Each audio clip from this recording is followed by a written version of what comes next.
boa noite a todos, né? Sempre bom estar com vocês aqui uma segunda-feira, uma vez ao mês aqui, segunda-feira, 7 da noite, né? Um horário assim, massa, né? Para ter uma discussão, né? Então, surpreendentemente uma discussão com bastante energia, viu, Fernanda? Assim, aqui o pessoal chega, bastante comentário, né? E o pessoal vem assim, marca presença mesmo, assim, nessas sessões, né? Então é bacana tá com esse grupo da Davita aqui. Hoje a gente vai falar então de síndrome cardiorrenal. A gente convidou, né? E eu queria agradecer muito assim por ter aceito o convite. É o Dr. Fernando Ribas, que ele é cardiologista lá da Beneficência Portuguesa de São Paulo. Ele é doutor em cardiologia pela USP, coordenador médico da cardiologia institucional do Hospital Beneficência Portuguesa de São Paulo e coordenador médico dos hospitalistas e do time de resposta rápida lá da BP. Então ele vai falar inicialmente, né? O Rogério já me corrigiu aqui, que né, é uma apresentação combinada aqui, é realmente assim, rim e coração andando juntos, caminhando juntos nessa jornada aí, né? Mas assim, lógico que ele vai dar o ponto de vista do cardiologista e o nosso Dr. Rogério da Hora Passos, ele que é diretor nacional do Serviço Hospitalar da Vita. Ele tem pós-graduação em medicina baseada em evidência pela Unifesp, coordenador do comitê CKM, né? Então, Cardio Kidney Medicine, eu acredito que seja isso, né, Rogério? Da SBN, né? O comitê de cardiorrenal, né? Da SBN. E também ele é médico intensivista, além de nefrologista, também é médico intensivista, né, do Hospital israelita Albert Einstein, tá joia? Então, agradecer muito, Rogério, aqui pela presença. Então, Fernando, gostaria de passar a palavra para você, para dar início aqui à nossa sessão nacional. Novamente, eu queria agradecer em nome não só meu, né, que sou diretor de ensino e pesquisa da Davita, mas também em nome de toda a equipe médica que é liderada por Dr. Bruno Zawadzki, viu, por você ter aceito o nosso convite aqui da Davita, tá joia, Fernando? Então, passo a bola para você para dar início à nossa sessão. Obrigado, pessoal. Obrigado, Marcelo.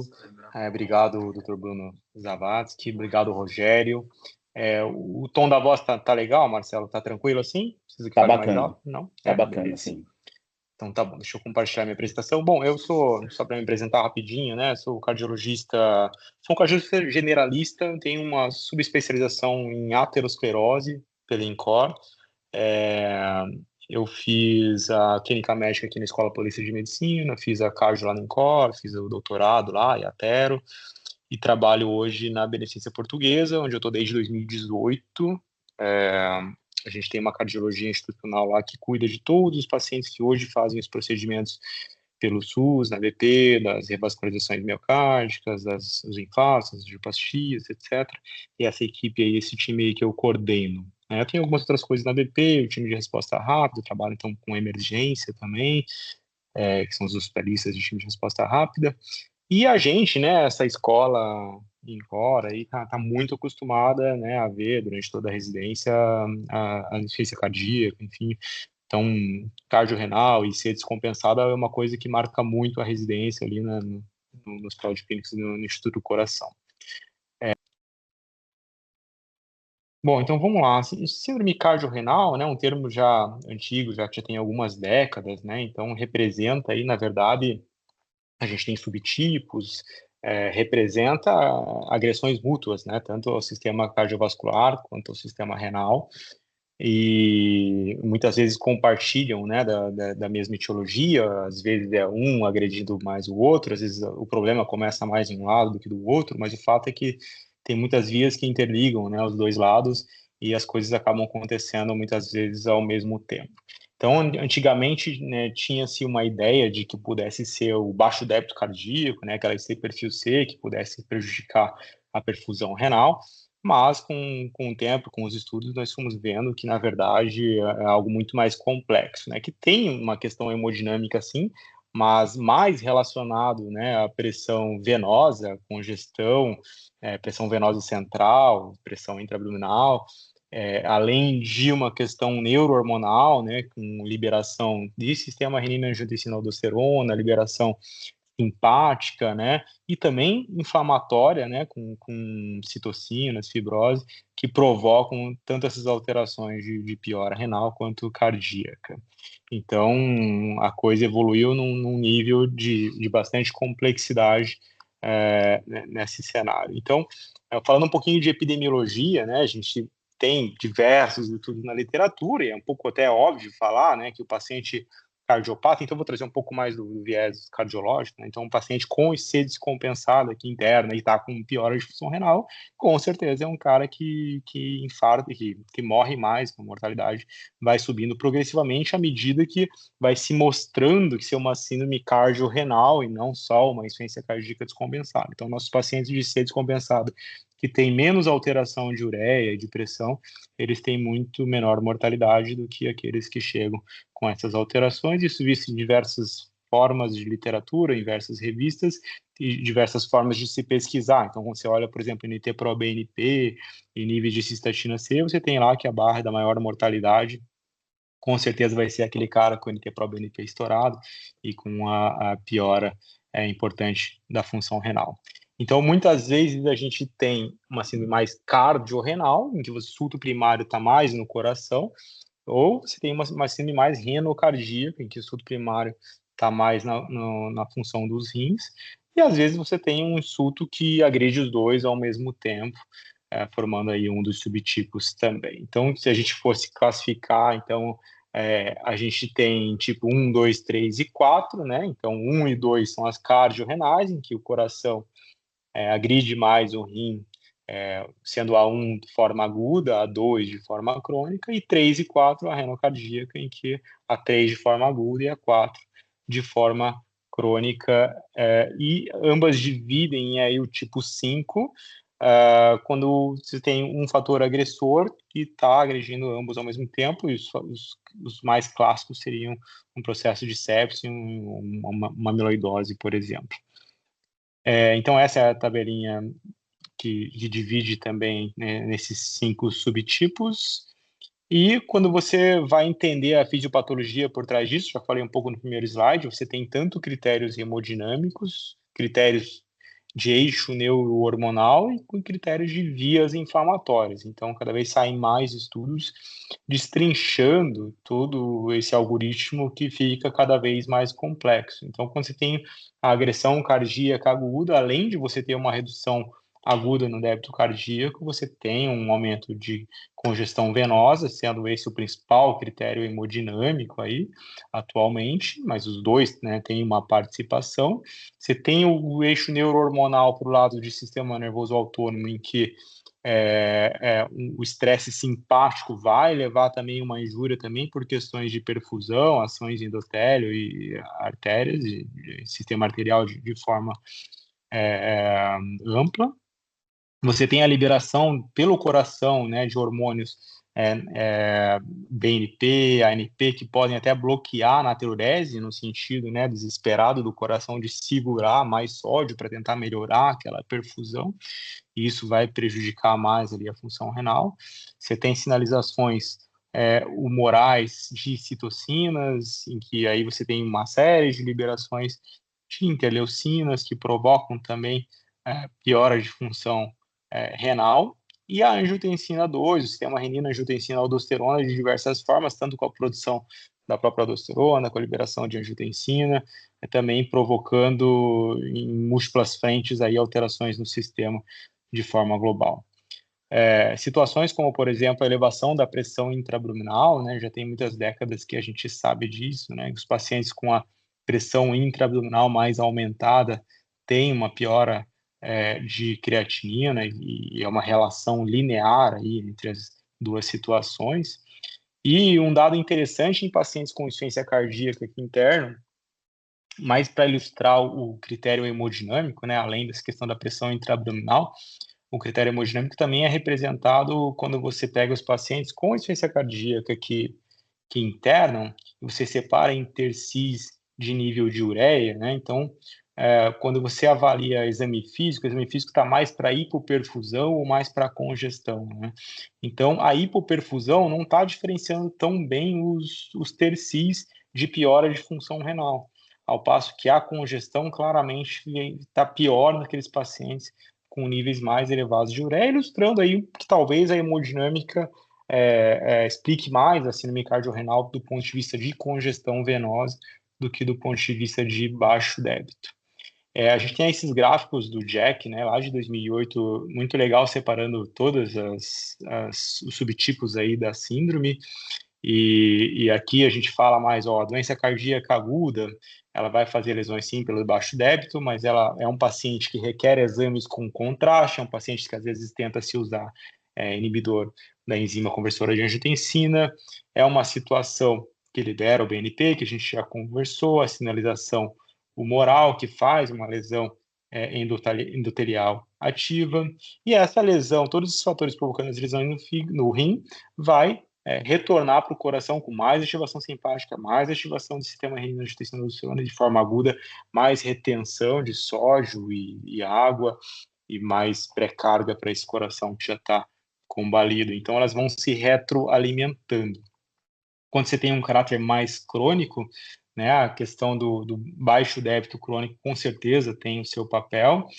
Isso promove disfunção endotelial, aterosclerose acelerada, uma hipoperfusão crônica que vai fazendo um aumento de resistência vascular renal, e isso vai fazendo uma progressão de doença renal crônica nesses pacientes. E o rim devolve para o coração também, de novo, com ativação dos sistemas neurohormonais, com retenção mais de sódio, e à medida que o rim vai ficando crônico, vocês sabem explicar melhor que eu aí, que promove alterações de cálcio, de fósforo, que tanto interferem com contratividade de músculo cardíaco, quanto mais hipertrofia, tem vários, né, sinalizadores neurohormonais aí do rim em interação com o osso que tem um efeito secundário aí de hipertrofia cardíaca, ou seja, a gente vê que o paciente com a doença renal crônica, e lá no tipo 4, né, é a ilustração mais perfeita, né, que vão promovendo maior calcificação das estruturas cardíacas, né, das válvulas, maior aterosclerose,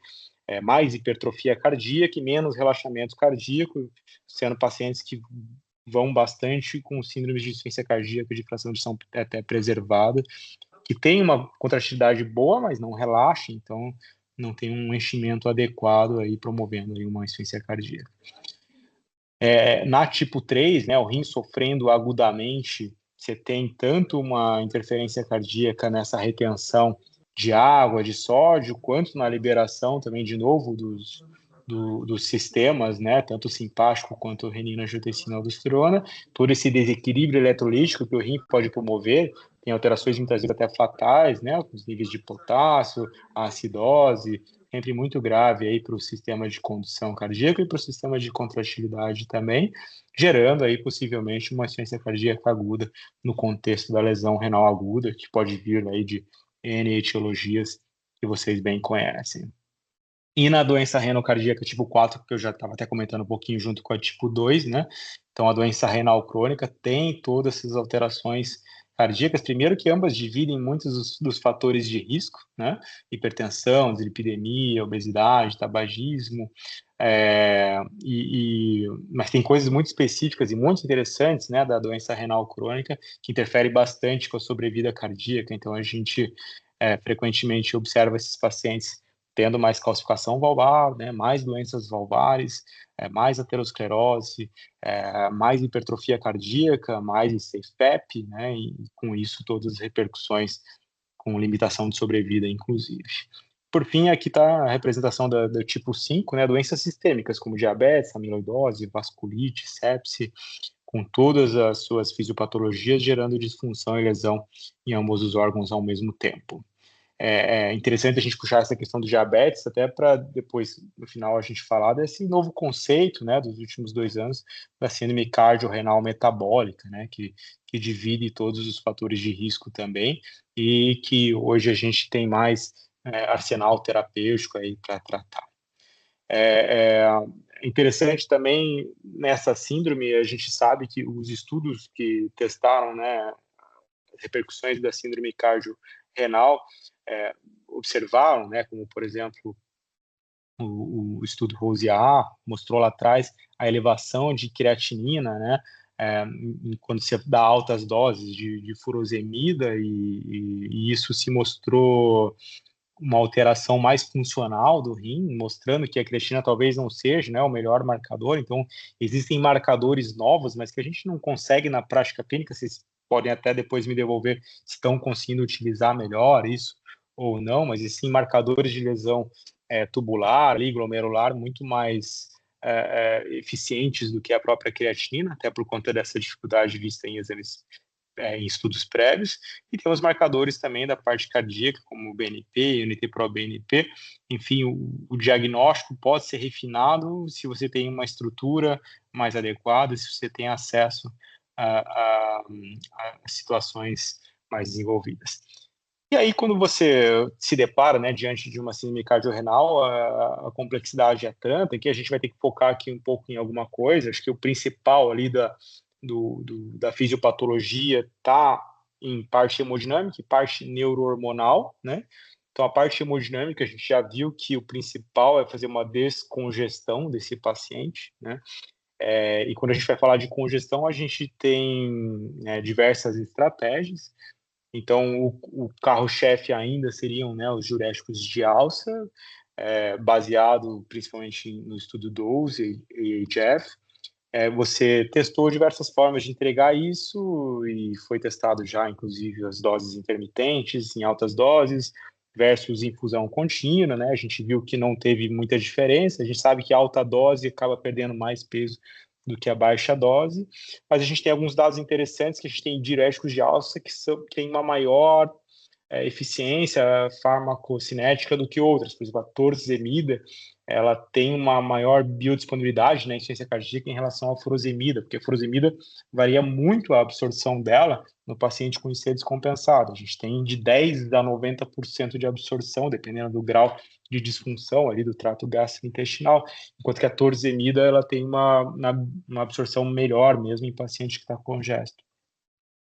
Então, a gente tem essa questão de diureticoterapia, já vou falar um pouco melhor de diureticoterapia nos próximos slides, e tem do outro lado lá a ultrafiltração, né, que também é uma ótima opção, usamos, né, N vezes frequentemente, mas o ensaio principal aí, o trial principal da ultrafiltração, que é o CARES-HF, a gente não, foi um estudo neutro, né, a gente não conseguiu uma melhora, né, dos pacientes em relação, né, comparativamente aí a diurético terapia de alça por conta dos problemas da própria ultrafiltração, que é invasivo, muitas vezes o paciente está mais fragilizado, precisa de catéter, muitas vezes sangra, muitas vezes infecta, isso talvez tenha atenuado aí o possível benefício da ultrafiltração. Aqui só ilustrando, né, o estudo DOSE do New England, né, que testou ali as diversas formas de você apresentar a furosemida para esse paciente com IC descompensado, síndrome cardiorrenal, então com bolos ou infusão contínua, com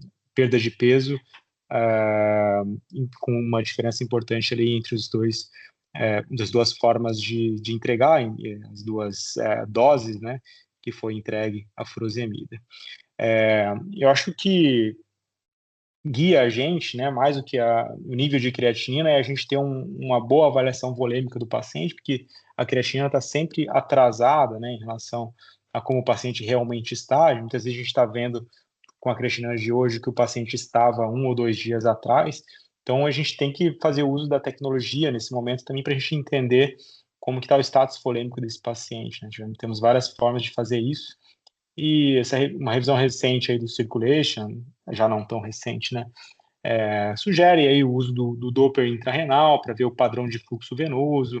Quando você tem um fluxo contínuo venoso ali, né, no Doppler intrarrenal, é um bom sinal, né, mas se ele começa a ficar mais pulsátil, sinal de que realmente a congestão venosa está ruim. A bioimpedância também ajuda em avaliação de hidratação, a pressão intraabdominal no paciente grave também ajuda bastante, e futuramente aí sensores implantáveis de forma mais disponível aí podem ajudar o tratamento futuramente. Esse gráfico de baixo mostra um pouquinho do que acontece durante a ultrafiltração, né? Então, talvez um dos motivos aí do CARES-HF não ter dado muita resposta seja um pouco da fisiopatologia da própria ultrafiltração, que você a travessa da hiperidratação, vocês observam no gráfico abaixo ali da bioimpedância, passa pela hidratação normal, direto para a desidratação de forma, talvez, às vezes, muito rápida, né? O paciente tem pouca reserva, não consegue retirar do interstício com velocidade suficiente o volume, e isso acaba gerando uma resposta simpática nesse paciente, que talvez possa continuar uma deterioração. E quando você vai observar meta-análise, né, da ultrafiltração, acaba ficando neutro em relação ao tratamento usual com diurético terapia, e o CARES-AGF está ali no meio também, incluindo a unidade. Então, quando você observa o CARES-AGF, que é um estudo New England de 2012, você percebe que os pacientes tiveram pior desfecho em relação a infecções, pneumonia, sepse, bacteremia, do que o grupo controle, justamente por a gente estar dentro de uma terapia mais invasiva. Bom, então quando a gente vai falar então em descongestão, depois de falar de ultrafiltração versus diurético terapia, a gente sabe que na prática clínica a diurético terapia funciona até certo ponto e às vezes não funciona mais. Então o estudo 12 mostrou a alta dose, beleza, tem a opção da bomba de furosemida, beleza, mas por que para de funcionar? Tem vários problemas que impedem aí o funcionamento da diurético terapia. Não, a biodisponibilidade oral, a gente já conversou um pouquinho, né? Então às vezes você tem uma dificuldade de entrega da droga, então isso se ilustra principalmente nas reduções dos níveis de albumina, que a furosemida acaba usando a albumina para ser entregue lá na sua região de atuação. Muitas vezes a gente tem que a gente chama de breaking fenômeno, não quer que o próprio rim tem mecanismos compensatórios para impedir a atuação do funcionamento dos diuréticos, e entra em especial um remodelamento tubular distal.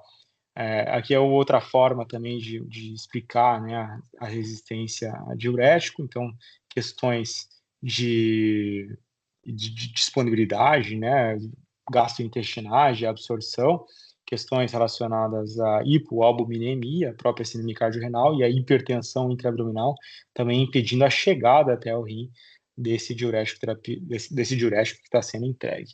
Então, para a gente tentar vencer alguns desses problemas, né, de resistência ao diurético, surgiu as discussões de bloqueio sequencial, né? Então a gente tem várias formas de atuação aí, desde os inibidores de anidrase carbônica ali no proximal, os próprios diuréticos de alça, né, que a gente já conversou bastante, os tiazídicos, e no túbulo distal ali os antagonistas de aldosterona. Isso se explicou em diversos estudos.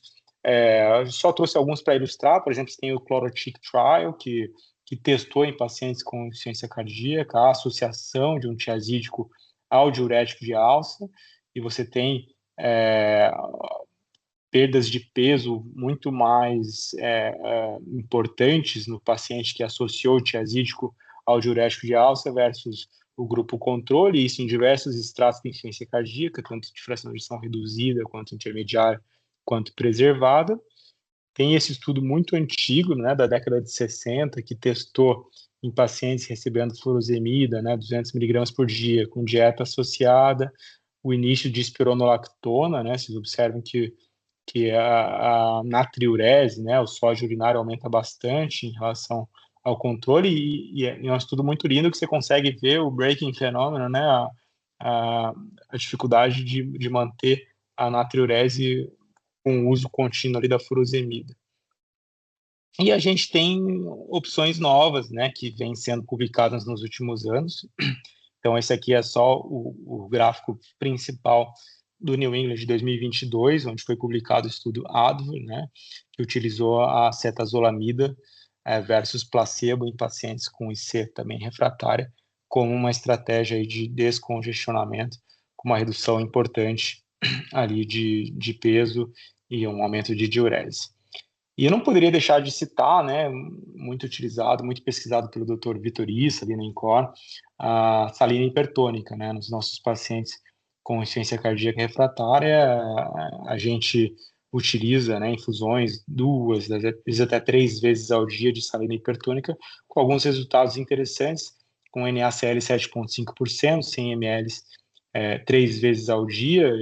O Issa fez esse estudo aqui, né, na intervenção versus o placebo. No placebo ele dava soro fisiológico 3 vezes ao dia, e ele teve perda de peso importante, e há na literatura até uma tendência em alguns estudos aí de redução até de mortalidade com essa estratégia, virando até uma opção. E a segunda parte do tratamento, além da descongestão, seria trabalhar com a questão neuro-hormonal, né? A gente tem uma grande dificuldade nos pacientes que já estão em franca piora no hospital, já em estágios 4 ou 5, a gente tem muita dificuldade de utilizar, né?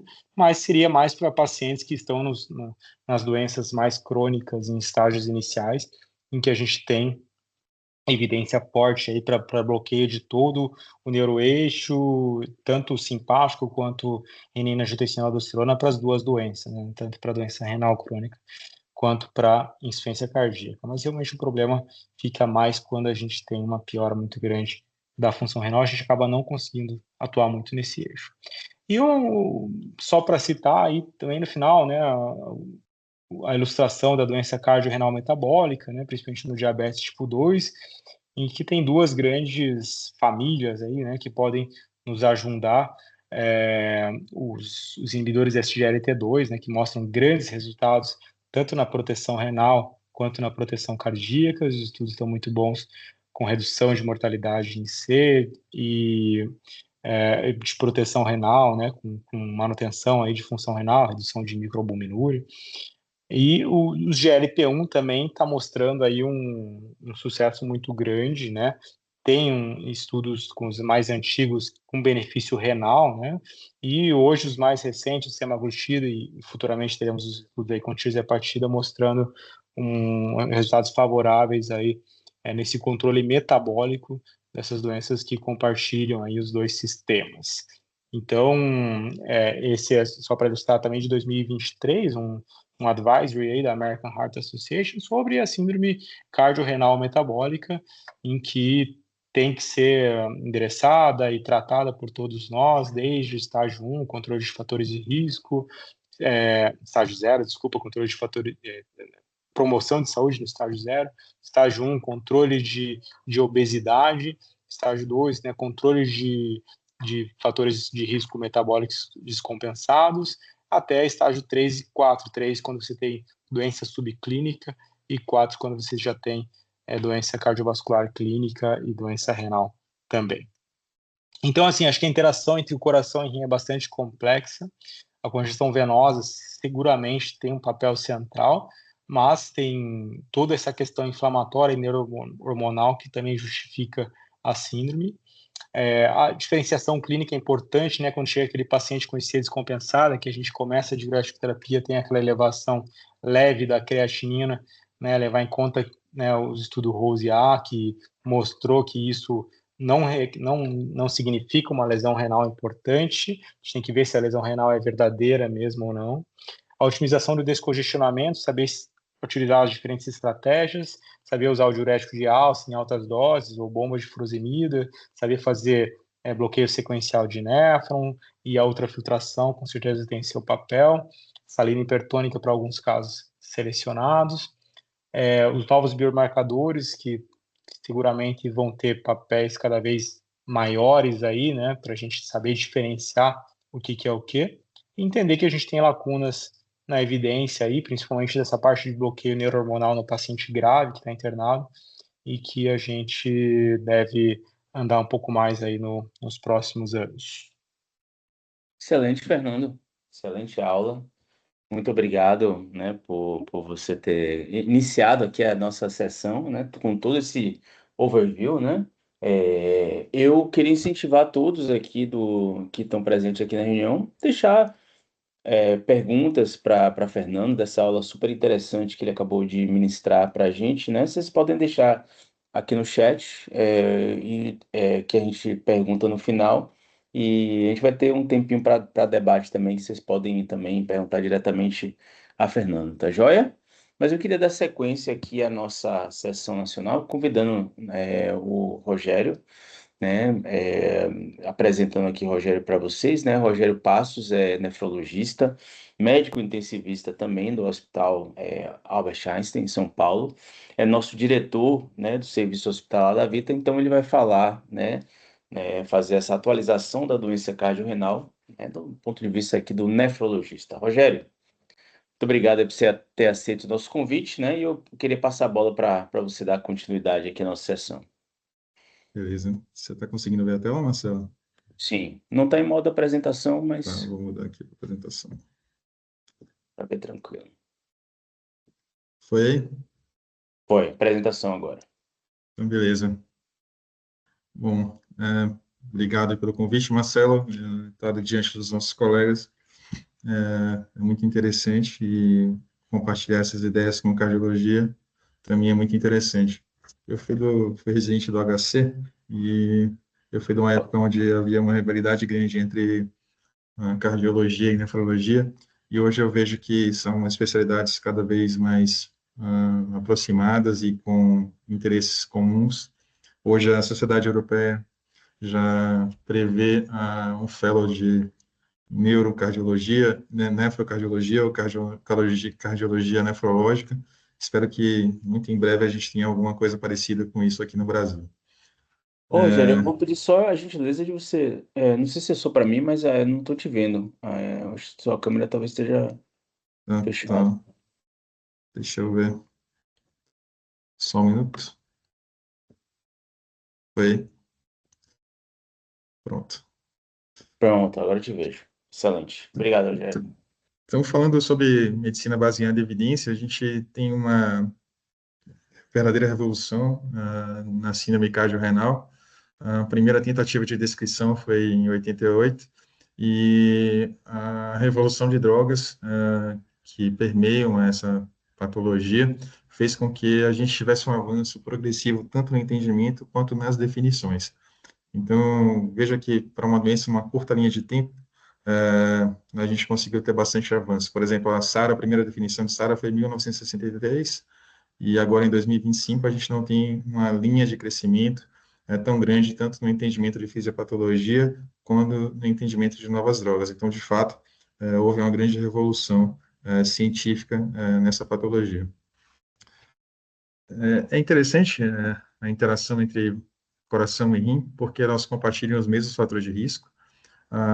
Existe uma coexistência muito alta em quem tem doença renal e tem insuficiência cardíaca, e quem tem insuficiência cardíaca e tem doença renal. A relação é sempre bidirecional, existe uma progressão da doença renal compartilhada com o aumento do risco de insuficiência cardíaca, e a insuficiência cardíaca sempre acelera a deterioração da função renal. E o impacto clínico, todos nós vemos no dia a dia. Mais hospitalizações, maior progressão de doença renal e um impacto maior em desfecho. Existem ainda diversas lacunas fisiopatológicas, ainda há um predomínio histórico da prevalência de insuficiência cardíaca com fração de ejeção reduzida, e há um fenótipo crescente. E, no meu entendimento, esse fenótipo crescente sempre existiu, esse fenótipo sempre existiu, mas ele era pouco reconhecido. Hoje, com a revolução de imagem e também a maior acessibilidade desses pacientes, a gente consegue descrever melhor a fisiopatologia da doença relacionada à fração de ejeção preservada. Ainda temos desafios diagnósticos históricos, que é diferenciar congestão por insuficiência cardíaca e sobrecarga volêmica pela doença renal. Notem que no dia a dia isso parece uma constante, mas ainda não conseguimos delimitar onde um começa e termina e onde o outro começa e termina. Principalmente porque a gente tem limitações de marcadores, e existe uma variabilidade e perfis fenotípicos diferentes hemodinâmicos nesses pacientes. Bom, quando a gente avalia trials, isso é uma coisa bem interessante, porque os trials que recrutam doença renal crônica, existe uma alta taxa de progressão renal e uma menor incidência de eventos cardiovasculares ou eventos de insuficiência cardíaca. Então, nos trials, quando você analisa criticamente os trials de doença renal crônica e novas drogas, que a gente tem o DPAC-CKD, o EMPA, Kidney Disease, Credence, SCORE, você vê que a população tem um viés claramente associado a desfechos renais. Quando você avalia os trials de insuficiência cardíaca, existe uma alta taxa de hospitalização por insuficiência cardíaca, e existe uma baixa progressão de doença renal. Então, nesses trials, a gente vê claramente uma população com viés para desfechos cardiovasculares. E aí a gente vê no Imperor, o Deliver, DAPA, HAV, Imperial Preserved Eject, enfim, vários outros trials relacionados a doenças cardiovasculares. E é bem interessante porque depois dos eventos da pioglitazona, e eu acho que isso fez com que a síndrome cardiorrenal tivesse uma grande revolução terapêutica, todas as medicações que fossem ligadas à diabetes, elas tinham que passar por estudos de eficácia e segurança exigidos pelo FDA. Então, a gente tem diversos trials cardiovasculares ligados à diabetes e obesidade que nunca iriam existir se a gente não tivesse tido aqueles eventos adversos relacionados à bioglitazona. Então, esses trials têm eventos mais equilibrados. Veja que quando você avalia esses trials que são exigência da FDA depois do lançamento da droga, eles são mais equilibrados. Eles sugerem mais uma população de mundo real, real big data. Então, a gente consegue ter eventos mais equilibrados. E os principais desfechos avaliados também são desfechos relacionados ao mundo real, que é morte cardiovascular, AVC e infarto do miocárdio. E tudo isso veio da revolução necessária por estudos de segurança exigidos pelo FDA, que passaram a exigir essa prova de segurança. Então, eles eram estudos diferentes do estudo renal, eram diferentes da insuficiência cardíaca, e são estudos com população ampla. Como eu falei, geralmente diabéticos, risco cardiovascular aumentado e uma menor taxa de eventos duros. Eles avaliavam a segurança e benefício cardiovascular, mas não eram desenhados primeiramente para captar progressão renal, o que explica resultados diferentes em relação aos trials do CKD e mesmo de HF. Quando você vai avaliar a fisiopatologia agora mostra uma interação bidirecional e ela é permeada por esses drivers sistêmicos interconectados, como o Ribas falou, um eixo neurohormonal, um eixo hemodinâmico e principalmente um eixo inflamatório. A obesidade, ela tem muita ação e é principalmente associada com a fração de ejeção preservada, com o desenvolvimento da insuficiência cardíaca com fração de ejeção preservada. E como eu falei anteriormente, esse fenótipo, ele sempre existiu, mas agora está com uma observação muito mais próxima e importância muito mais próxima dos estudiosos desse tema. A taxa de filtração glomerular reduzida é um forte preditor para os desfechos adversos, tanto na fração reduzida quanto na fração preservada, e a albuminúria, que é principalmente relacionada a diabetes, é um preditor importante, independente da incidência de insuficiência cardíaca, de fração de ejeção preservada e um pior prognóstico em insuficiência cardíaca. Para avaliação da função renal, as ferramentas diagnósticas principais são a estimativa da taxa de filtração glomerular com a creatinina, a cistatina C. Hoje a gente tem a fórmula composta, que parece ser muito mais robusta, e a albuminúria como um marcador importante. Bom, é interessante notar que quando a gente conversa com os colegas cardiologistas, eles não valorizam tanto a dosagem pontual da albuminúria, o spot urinário. Então, realmente, ele é subvalorizado na prática. E também, quando você conversa com os colegas da nefrologia, eles não valorizam muito. Mas eles são intrinsecamente associados ao desenvolvimento de cardiorrenal. Eles são elevados em pacientes com insuficiência cardíaca e estão associados à elevação dos marcadores de congestão, BNP e pró-BNP, o maior risco de insuficiência cardíaca incidente, maior risco de hospitalizações nesse grupo de pacientes cardiorrenal, maior risco de agudização da doença renal crônica e uma maior mortalidade. Então, de fato, hoje, à luz do conhecimento atual, o spot urinário da albumina possui valor prognóstico comparável ao BNP na insuficiência cardíaca e deve ser valorizado como tal. A gente tem dilemas diagnósticos e um problema central. Aumento da creatinina em insuficiência cardíaca descompensada pode significar, no primeiro cenário, lesão renal verdadeira, pior prognóstico. E no segundo cenário, efeito hemodinâmico da descongestão, melhor prognóstico. Notem que a mesma exame laboratorial, ele pode ter valores prognósticos totalmente distintos. E interpretar isso à beira-leito e interpretar isso ambulatorialmente, principalmente quando você toma uma decisão, é muito complicado.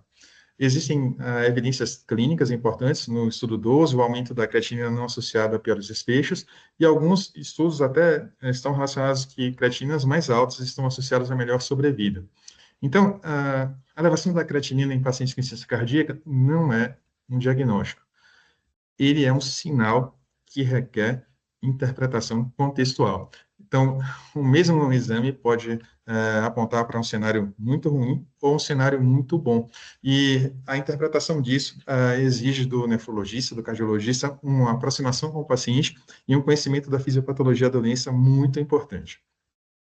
A gente sabe que este marcador tem limitações importantes, massa muscular, ele requer um steady state, é uma resposta tardia, como o próprio Rivas falou, e é importante notar que ele não reflete congestão, e ele é um exame que mostra uma dinâmica renal, é importante. A gente tem ainda biomarcadores alternativos, e confesso a vocês que eu tenho bastante curiosidade com esse tema, mas a gente sabe que esses resultados ainda são inconsistentes. E, principalmente nos casos agudos, onde há uma discordância da creatinina com a insuficiência cardíaca aguda. Então, a gente tem um problema clínico que se põe e é muito relevante. Não temos biomarcadores para congestão residual e descongestão adequada, infelizmente. Bom, com relação ao diagnóstico, onde estão as armadilhas? Bom, os sintomas e sinais perdem bastante especificidade no paciente com doença renal crônica, isso é fato. Os peptídeos natriuréticos continuam úteis, mas a interpretação tem que ser contextual. O que eu digo sempre? O valor normal ajuda muito a excluir insuficiência cardíaca e o valor elevado não deve ser interpretado sem contexto clínico e renal. E quando você for utilizá-lo, é melhor que você utilize uma curva longitudinal com o tempo para saber se a sua interpretação ou ambulatorial ou à beira-leito está correta. A imagem realmente ele complementa, mas tem limitações diagnósticas importantes. Quando a gente usa, eu utilizo bastante o POX, inclusive no consultório, e aí a gente vê a fração de ejeção, função diastólica rapidamente, pressão de enchimento. Questiono bastante a importância da veia cava inferior nos pacientes que têm ventilação espontânea, consigo interpretar melhor valvulopatias e remodelamento, porém, confesso que, mesmo nos pacientes que são, sim, uma doença muito grave e com uma evolução tardia, essas alterações estruturais são bem frequentes em doença renal crônica avançada, e aí ela perde bastante a especificidade. Então, muitas vezes, quando eu utilizo bastante POX, ainda gera um pouco de confusão na tomada de decisão. Então, quais são as minhas perguntas clínicas reais? O paciente está com gesto? Ele está com gesto por quê? Por insuficiência cardíaca predominante, por insuficiência renal predominante, por a coexistência de ambas. A gente sabe que CKD avançado, o exame clínico e a imagem pode ser insuficientes. O edema e ganho não discriminam bem o mecanismo. No trabalho que a gente fez, beira-leito, 50% dos médicos erravam. O eco pode sugerir pressões elevadas, mas a retenção volêmica renal também altera parâmetros. O papel do VEXUS ainda é limitado nessa população e ainda para uso ambulatorial é mais limitado ainda. E a gente sabe que a creatina isolada não orienta adequadamente volume nem perfusão. E aí a gente pensa, poxa, será que esse paciente é candidato a uma avaliação hemodinâmica? Olha, ela só tem protagonismo se a gente estiver diante de insuficiência cardíaca aguda com lesão renal, quando há suspeita de hipoperfusão ou choque de outra natureza, uma congestão persistente sem clareza diagnóstica e uma incerteza entre intensificar o diurético versus reduzir o tratamento. Todas as vezes que eu trabalho em CTI, todos os dias, todas as vezes que você propõe uma avaliação hemodinâmica melhor desses pacientes, sempre o intensivista, ou o cardiologista, ou o nefrologista, eles ficam na dúvida se isso vai ser ajudado de alguma forma, ou se aquela informação que vai estar beira-leito é apenas um brinquedo que vai ser cansado de ser utilizado. Bom, o que se tem na literatura é que o cateterismo direito deve ser feito em casos selecionados. Quando você tem dúvidas sobre pressão de enchimento, congestão venosa, e aqui eu tenho utilizado bastante o VEXUS, débito cardíaco, eu tenho utilizado bastante o POX para isso, e o perfil hemodinâmico. Então, de fato, talvez o ultrassom e o eco, a beira-leito, ele pode antecipar ou anteceder algumas informações que o cateterismo direito possa nos dar. ele é especialmente útil quando há uma dissociação clínica, biomarcadora e imagem. Em resumo, nos pacientes com doença renal crônica, a insuficiência cardíaca não é, o diagnóstico da insuficiência cardíaca não é baseado no ProBNP, baseado em sintomas ou baseado em eco. Ele é sempre uma integração desses dados. E todas as vezes que a gente está com o residente no dia a dia, a gente sempre ensina isso. Às vezes o residente faz um POCS e quer dar um diagnóstico de insuficiência cardíaca e, de fato, muitas vezes ele erra por uma coisa puramente conceitual de utilizar uma ferramenta apenas. O duro é tanto o cardiologista e o nefrologista ter tempo de fazer isso da forma que deve ser feito. E a congestão residual é frequentemente mais perigosa do que uma elevação modesta de creatinina durante a terapia de descongestão.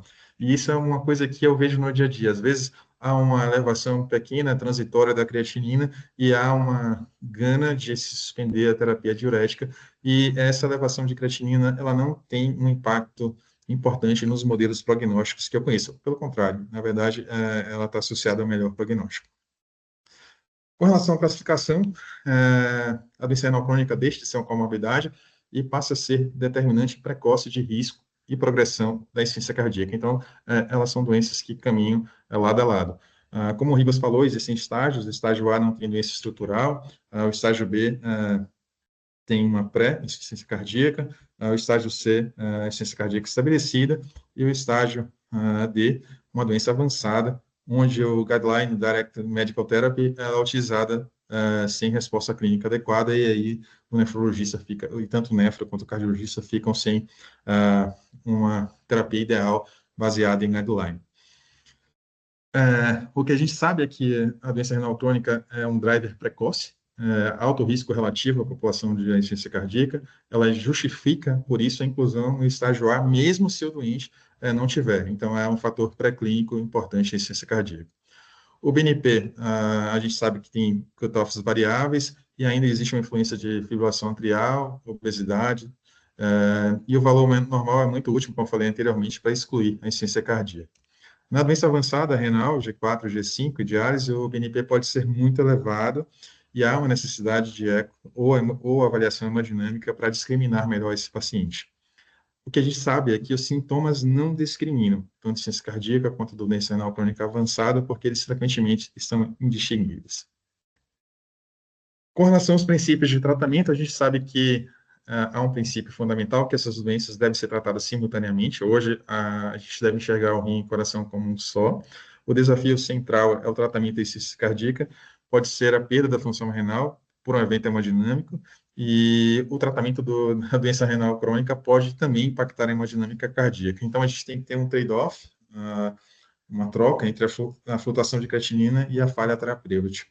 Então, esse é um grande, vamos dizer assim, desafio clínico para o nefrologista beira-leito e para o cardiologista também.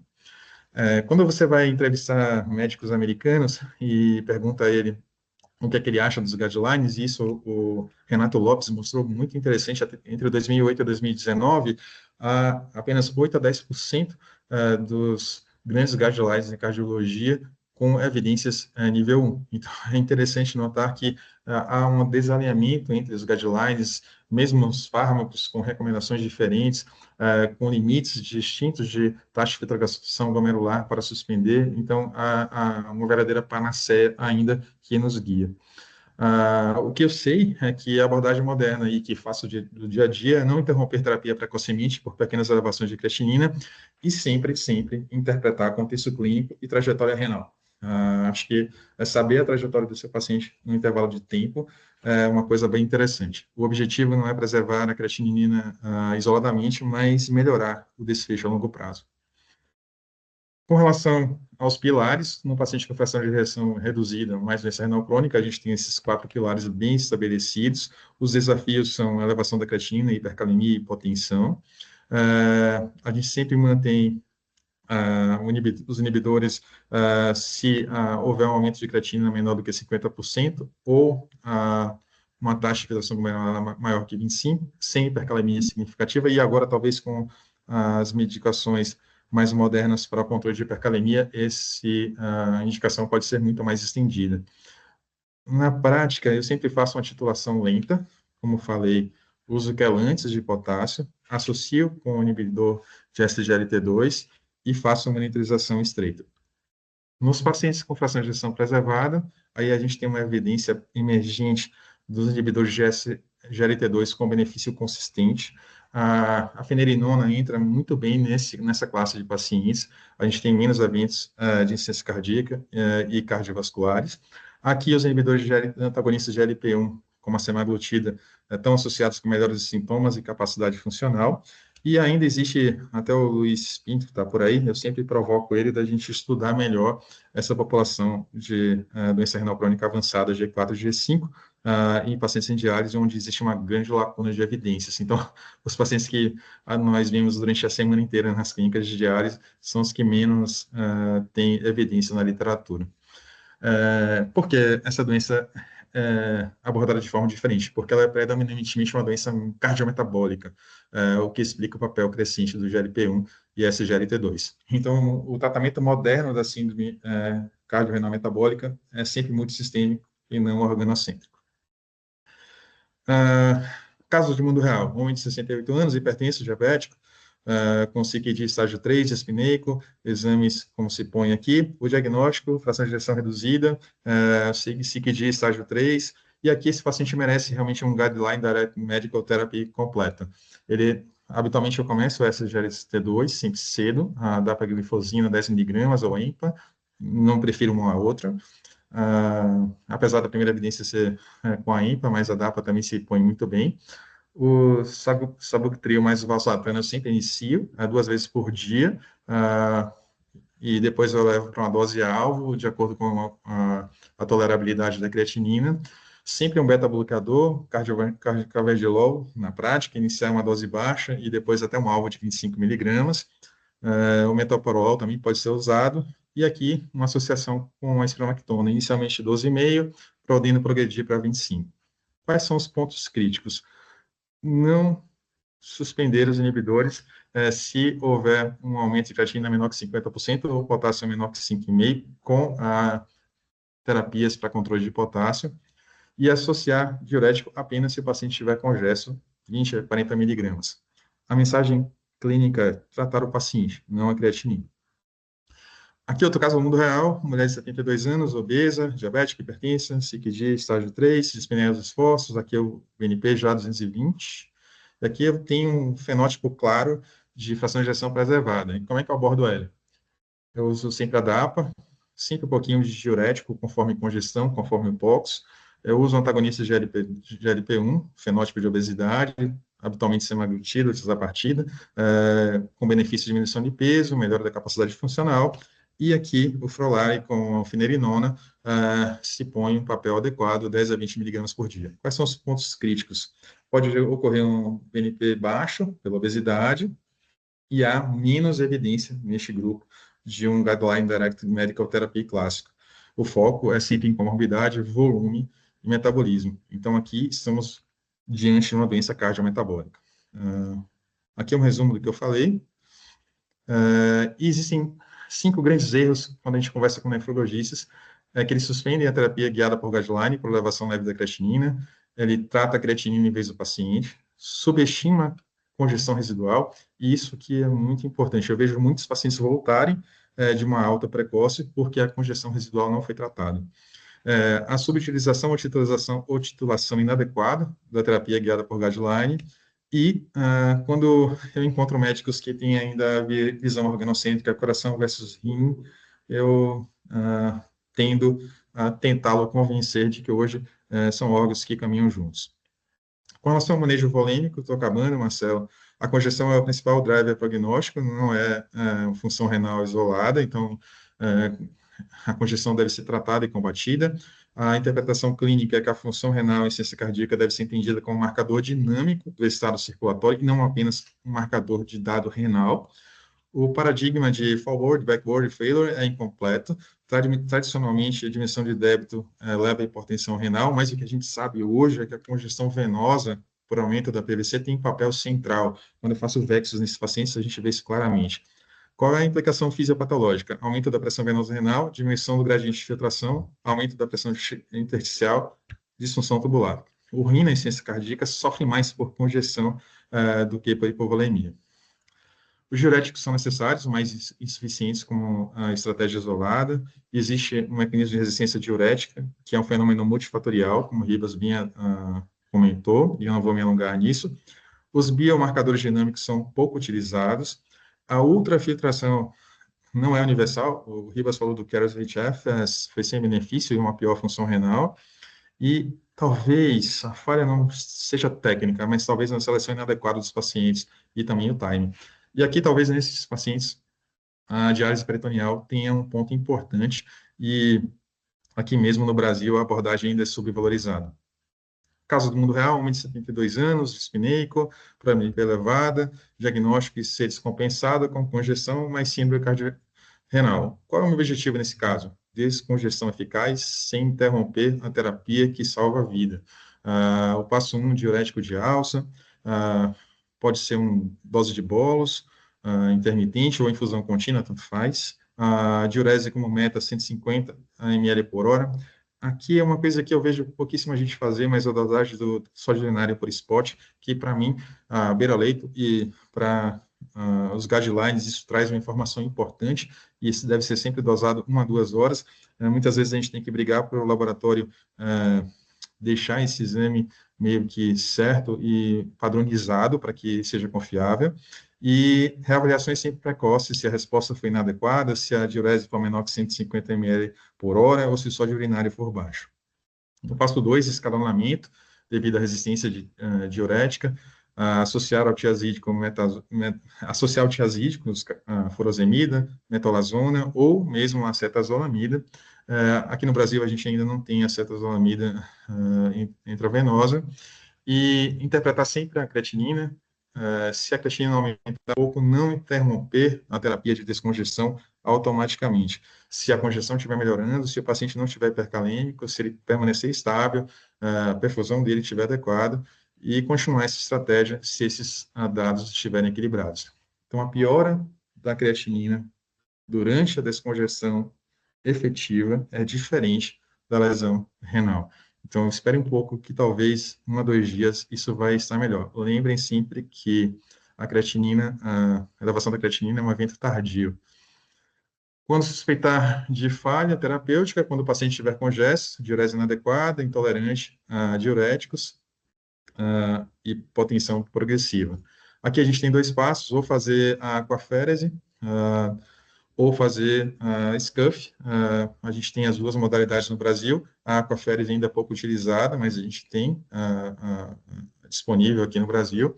Uma prescrição de 100 a 200 ml por hora, ajustar conforme a pressão arterial, débito urinário e sintomas, e fazer uma monitorização clínica. Por favor, evitem remoção agressiva. Remoção agressiva é igual lesão renal e hipotensão. A alternativa avançada, como eu falei para vocês, é a diálise peritoneal. Nos Estados Unidos, hoje, se faz aquaférese ambulatorial e também faz diálise peritoneal ambulatorial para esses pacientes. E o resumo do raciocínio clínico é iniciar furosemida sempre em dose adequada, não usar subdose, avaliar a resposta precoce através do sódio urinário, escalonar rapidamente a terapêutica, não reagir excessivamente à creatinina e considerar ultrafiltração apenas se refratária. Concluindo, e obrigado pela paciência, não tratamos órgãos, tratamos o sistema. Congestão é um principal sinal clínico. A terapia guiada por guideline salva vidas, a subutilização mata. A função renal na insuficiência cardíaca é dinâmica, não é estática, e isso deve ser sempre lembrado. Descongestão é estratégia, não prescrição. E precisamos mudar o grande paradigma, que é enxergar um órgão em detrimento do outro. Hoje a gente tem uma doença onde o rim e o coração andam juntos. Então, o maior risco do paciente cardiorrenal não é a piora da função renal, é a inércia terapêutica. Talvez essa seja a grande mensagem que eu dei para vocês. Como diretor do Departamento Cardiorrenal Metabólico da SBN, a gente tem algumas ações. Esse ano vai sair o posicionamento da SBN sobre a doença. A gente submeteu um e-review dos principais artigos publicados em 2025, e foi um trabalho feito a várias mãos e está muito bem feito. Eu espero que seja aprovado rapidamente para que já vocês possam revisá-lo, estudarem através dele. E no próximo congresso da Sociedade Brasileira de Nefrologia, a gente vai fazer um survey entre especialistas para tentar entender a utilização das terapias guiadas por guideline nessa doença. Obrigado pela paciência e obrigado, Marcelo, pelo convite. Excelente, excelente, Rogério. Eu acho que você cumpriu bem aquele papel que você avisou que você ia fazer algo realmente assim, vocês caminharem juntos, né? Cardio e nefrologia, eu acho que foram duas aulas bem complementares e assim, não dissociar, né, os órgãos, né, como você bem citou aí na sua apresentação. Eu queria, na verdade, a gente vai ter pouco tempo para debate aqui, Rogério. Pessoal, eu vi que se vocês quiserem deixar alguma pergunta, algum comentário aqui para Fernando e Rogério, fiquem à vontade aqui no grupo. O Marcelo perguntou aqui, quer dizer, ele comenta que desde a época da monitoria da nefrologia na faculdade, nos anos 80, um garoto aprendendo Framingham Heart Study, da interação cardiovascular, cardiorrenal, né? Ele comenta como é importante isso, né? Então ele viu nascer o protocolo de estudo, né, de doença renal crônica. Pronto, maravilha, ótimo, ótimo. Bom saber do seu interesse aí, Marcelo, e seu entusiasmo pela área. Eu queria fazer, na verdade, Rogério, você até levantou uma coisa assim que para mim é um grande, uma lacuna mesmo de conhecimento, um gap grande assim na nossa área e um momento que a gente tem uma certa inércia terapêutica ou às vezes a gente toma decisões erradas, né? E você falou aí, e eu queria também ouvir a opinião de Fernando, que é o pessoal que está progredindo na doença renal ali, né? De repente é um cara estágio 4 e muitas vezes a gente vê sendo interrompido, né? Tratamento que vai fazer diferença lá na frente. Então a gente tem dado hoje de ensaio clínico e dado de mundo real, assim, com robustez na inferência causal, que mostra que se você mantiver, né, muitas dessas terapias, como você pontuou, a gente vai estar fazendo o bem, né? Se a gente mantiver nesse pessoal. Mas a gente talvez não tenha tanta evidência de que a gente possa iniciar esse tipo de terapia, né? Porque né, geralmente esse pessoal é excluído dos ensaios clínicos. Qual é a sua visão, assim, desse tipo de paciente? Eu acho que também você deve ter esse mesmo dilema aí, né? Poxa, você vê que, de repente, um paciente que tem uma insuficiência cardíaca, e ele não é tão idoso assim, né? E, de repente, você pensa na sobrevida dele quando chegar na diálise, né? Por exemplo, não é? Então, poxa, como é que a gente maneja? A gente inicia a terapia ou, no mínimo, não suspende o que deve estar ali no guideline? Como é que você enxerga isso? O cara já, uma doença renal crônica avançada ali. Bom, aí eu respondo essa pergunta nos seguintes aspectos. A gente sabe que pacientes cuidados dentro de um contexto clínico de um grande big trial, hoje na cardionefrologia, ele é um pouco diferente do paciente que a gente vê no mundo real. Habitualmente, eu não consigo ver esse paciente 2 vezes por mês ou 3 vezes por mês, como na realidade ele é visto no big trial. Então, a vigilância precoce desses pacientes é uma coisa que não acontece no mundo real. Então, cuidar desse paciente fora de um big trial é um grande desafio. Por outro lado, já existe evidência consistente de melhora clínica desse paciente com a terapia, principalmente do paciente com a disfunção diastólica, de uma terapia que infere um eixo cardiorrenal metabólico. Inclusive, com diminuição do peso, melhora da taxa de filtração glomerular, isso está muito bem claro. Do ponto de vista do paciente com fração de ejeção reduzida, isso talvez seja um pouco mais difícil quando ele chega no estágio 4 e 5 e na diálise, e principalmente quando ele está fora da linha de transplante. Habitualmente, quando ele está dentro da linha de transplante, a gente consegue esticar um pouco mais esse paciente para que ele tenha um benefício até da espera melhor do órgão dele. Então, quando eu falo transplante, é transplante cardiorrenal. Uhum. Então, de fato, eu sou prone à utilização se eu conseguir fazer um manejo bem estabelecida e se esse paciente tem condição de ser seguido de forma muito próxima Próximo. à beirolita. Então, habitualmente, no consultório, eu já avio pedidos de receita para exames, pelo menos aí 3 vezes por mês, porque está fora da grande realidade dos pacientes que a gente vê por aí pelo Brasil.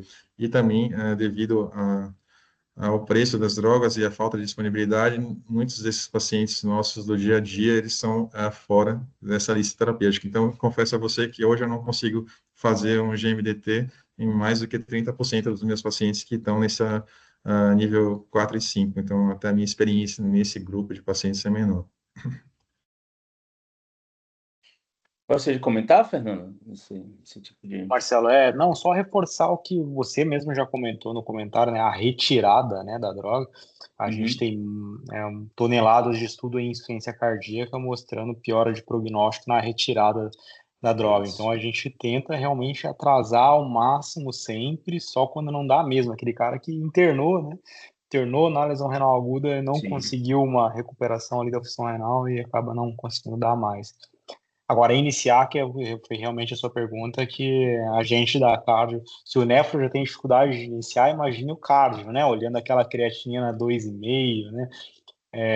Eu costumo seguir realmente as orientações de Bula em relação à clearance ali, do ponto de vista de iniciação, né? Então, não tenho coragem de iniciar aquele ECA naquele cara com clearance de 10 a 15 ali. Exatamente. É mais aquele cara do 20 para 30 ali para frente que eu acabo começando com pisando em ovos ainda, né? Daquela dose assim microscópica, 2,5 de enalapril e com exames frequentes, que nem o Rogério está falando, mas é uma grande dificuldade mesmo. Você tem razão. E as drogas novas, todas desenhadas, como a gente comentou, né, nas apresentações, né, com estadio clínico de 3, enfim, para cima aí. Então é um pouco mais complicado mesmo. Sim, sim, sim. Eu tenho uma curiosidade, Fernando. Você falou da torcemida, né? É um medicamento que sempre quando eu leio, assim, literatura americana, ou os podcasts, assim, médico-americano, eles sempre falam da torcemida, mas eu tenho zero experiência. Eu queria saber se você já teve, assim, experiência de uso. Está liberado no Brasil? Não tenho esse conhecimento. Mas está no mudo você. Torcemida, não consigo prescrever aqui. Não sei se algum Ah, colega aí tá conseguindo, né? é. Mas a gente tem o bumetanida, né? O Hum, metanida, se eu não me engano, está disponível aqui. Só que assim, quando a gente prescreve, o paciente tem aquela puta dificuldade de encontrar nas aham. farmácias, né? Todo mundo que tem, é o Burinax. O bumetanida, ele também tem uma biodisponibilidade maior do que a furosemida, normalmente, né? É Burinax. Só que, assim, já tentei prescrever para alguns pacientes, encontra de vez em quando, depende da farmácia que vai, é uma dificuldade. Marcelo falou que só manipulado. Aí é complicado. Então tá jóia, pessoal. Eu queria muito agradecer a presença de vocês. Eu acho que foi uma sessão muito assim rica mesmo assim de informações, né, de trazendo a experiência de vocês do dia a dia, né, para a gente, né? Então eu classifico assim como algo realmente enriquecedor, né? Gostaria novamente de agradecer em nome aqui, né, da nossa equipe médica, Fernando, e Rogério, vocês terem aceito o nosso convite. E agradecer a presença de todos aqui, todos vocês aqui sempre com a gente todo mês, né? No mês de abril, a gente deve ter a sessão no horário da tarde, porque a gente deve acomodar um convidado de fora, tá certo? Um convidado da Europa, né? Um nome muito conhecido que em breve a gente vai divulgar aí, tá joia? Mas desejar boa noite aí, boa semana a todos, tá joia? E até uma próxima. Fernando, grande abraço aí, viu, Valeu, boa Rogério? noite, pessoal. Tchau, Tudo tchau. de bom. Um abraço. Tchau, tchau.